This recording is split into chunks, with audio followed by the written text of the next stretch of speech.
It was a night full of tension, anticipation, and drama at the UFC APEX in Las Vegas as fans tuned in for UFC Fight Night, Blanchfield vs. Barber. Held on May 31st, 2025, this event wasn't just a stopgap between pay-per-views, it was a battleground for two of the top contenders in the women's flyweight division. Erin Blanchfield and Maycee Barber didn't just show up to fight, they came to prove they belong in the championship conversation.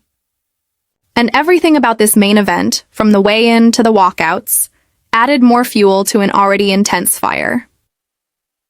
Erin Blanchfield walked into this bout with the cold confidence of someone who's already handled elite opposition.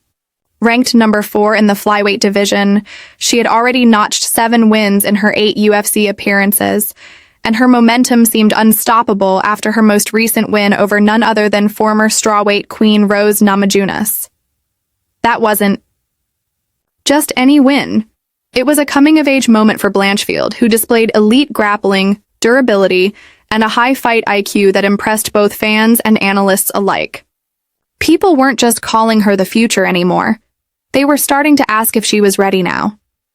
Maycee Barber, however, had a different kind of fire pushing her forward.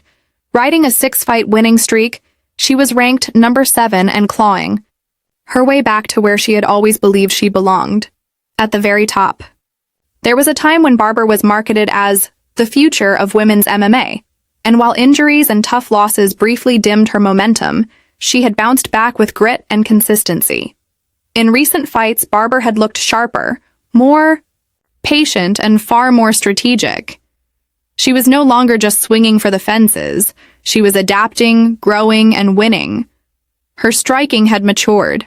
Her clinch work looked tighter. Her cardio held strong through 3 rounds. But at the weigh-ins, the storyline shifted a bit. Barber missed weight by 0.5 pounds, just half a pound. But in the world of professional MMA, especially at the highest level, every detail matters. Because of that small miss, the bout was moved to a catchweight, and Barber was fined 20% of her fight purse, which went to Blanchfield. It may seem like a small thing, but it added an extra edge to the fight. Now, Barber had not only missed weight, but also appeared slightly less disciplined.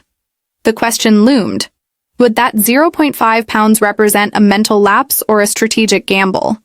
The Apex crowd buzzed with excitement as both women made their way to the Octagon.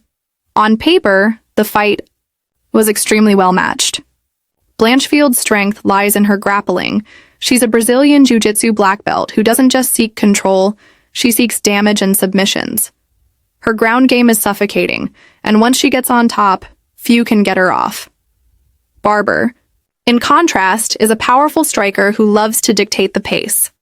She's aggressive, fast, and unrelenting when she smells blood. But unlike her earlier UFC run, she's now showing more patience, more setups, more angles, less recklessness. So who had the edge coming in?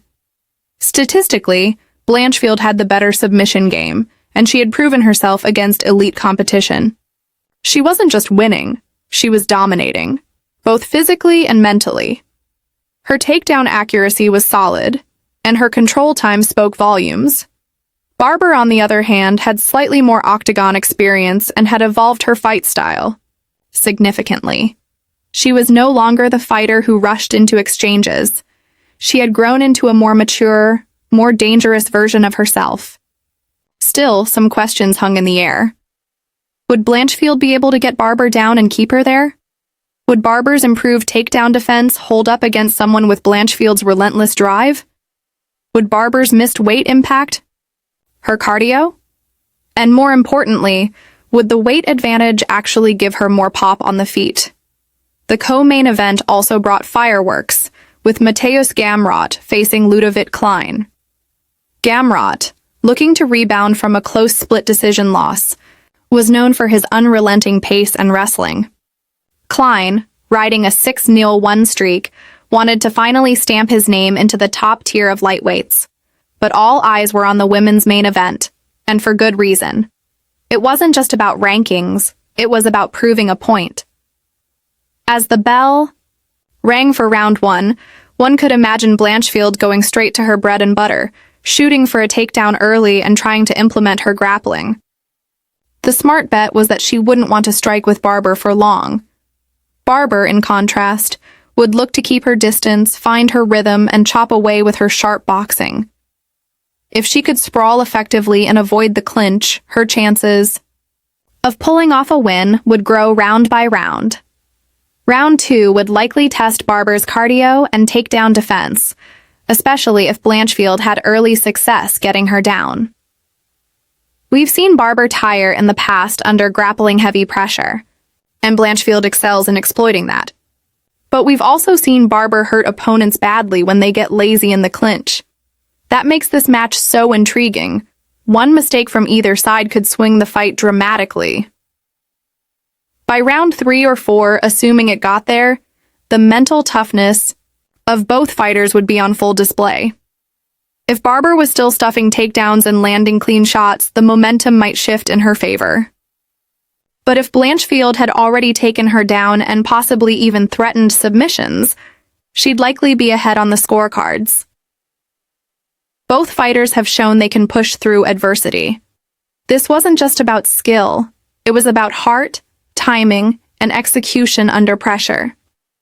While we don't have the final result at the time of recording this, based on everything leading up to the fight, past performances, styles, the weight miss, and trajectory, our prediction leans slightly toward Erin Blanchfield.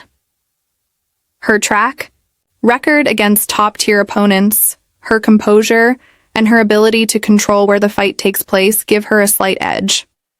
That's not to say Barber can't win. She absolutely can, especially if she keeps the fight standing. But in a 5-round fight, grappling control usually wins decisions, and Blanchfield excels in that department. Regardless of the outcome, this fight was significant for the women's flyweight division. If Blanchfield won, she might have just earned herself a title shot against Alexa Grasso or the next champion in line. If Barber pulled off the upset, especially after missing weight, it would be a massive statement that she's not just back, she's better than ever. Either way, the division just got a lot more interesting, and that's what makes this sport so compelling. It's not just about who has the better stats or who looks better on paper, it's about who shows up that night, who adapts, who fights with more urgency. Both Blanchfield and